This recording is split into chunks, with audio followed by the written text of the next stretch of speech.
Hello friends, કેમ છો બધા? મજામાં ને?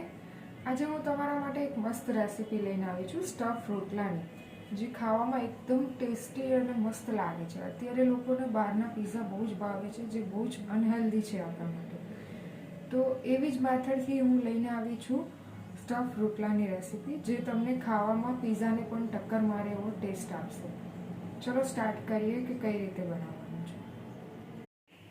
બાજરાનો લોટ લીધો છે થોડો, આમાં ડુંગળી, ટામેટાં, મરચાં અને કોથમીર સમારી લીધા છે, અને ચીઝ લીધું છે, ખમણી લીધું છે. લોટમાં થોડું મીઠું નાખી દઉં છું. આપણે જે નોર્મલ રોટલા બનાવતા હોય એનો લોટ બાંધતા હોય એવો લોટ બાંધી લેશું.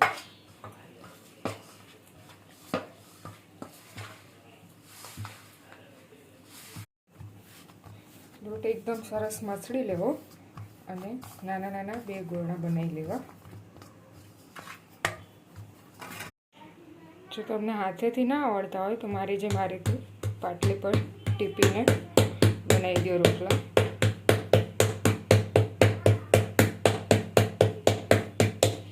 થોડું આવો મીડિયમ સાઇઝનો થઈ જાય એટલે એને સાઈડમાં મૂકી હવે બીજો બનાવી લઈશ. નીચે થોડો આ રીતે લોટ નાખી દેવો એટલે રોટલો ચોંટી ના જાય.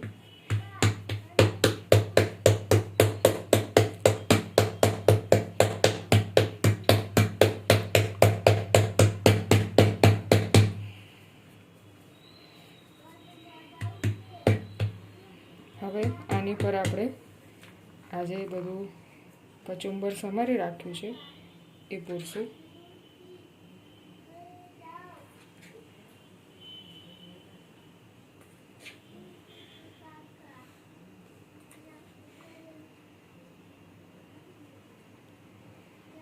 મેં અહીં ડુંગળી, ટમેટાં, મરચાં અને કોથમીર એટલી જ વસ્તુ લીધી છે. તમને બીજું જે કંઈ ભાવતું હોય તમે એડ કરી શકો છો. ગાજર છે, બીટ છે, કાકડી છે, તમારા ટેસ્ટ મુજબ ચેન્જ કરી શકો છો. અને એક્સ્ટ્રા ટેસ્ટ માટે ચીઝ ઉમેરીશ. જો તમે હેલ્થ કોન્શિયસ હો તો આ પણ સ્કીપ કરી શકો છો.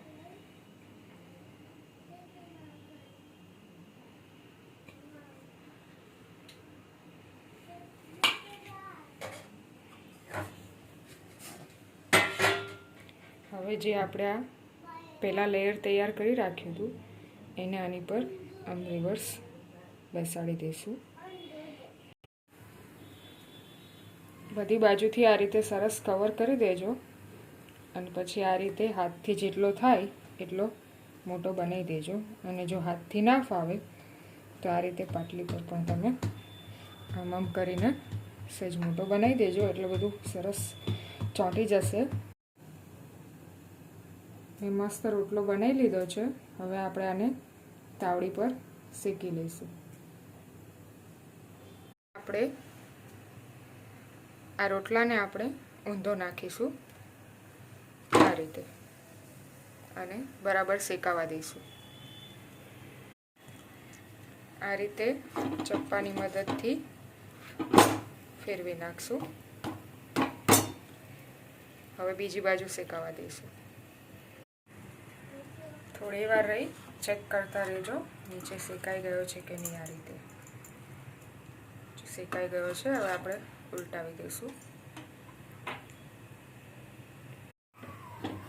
ચેક કરી લઈશું. રોટલો મસ્ત શેકાઈ ગયો છે. અહીં ઉપર મેં ઘી લગાવ્યું છે. બટર પણ લગાવી શકો તમે. જો ના લગાવવું હોય તો એમને પણ ચાલે. હવે આ રીતે ચપ્પાની મદદથી ધીમે ધીમે હું એનો અલગ કરું છું લેયર. ખાવામાં એકદમ મસ્ત ટેસ્ટી લાગશે, like Indian pizza, which is very healthy. And now you see, wow, કેટલો મસ્ત બની ગયો છે. તમે આ રોટલો આ રેસીપીથી જરૂર ટ્રાય કરજો અને કેવો લાગે મને કમેન્ટમાં જણાવજો.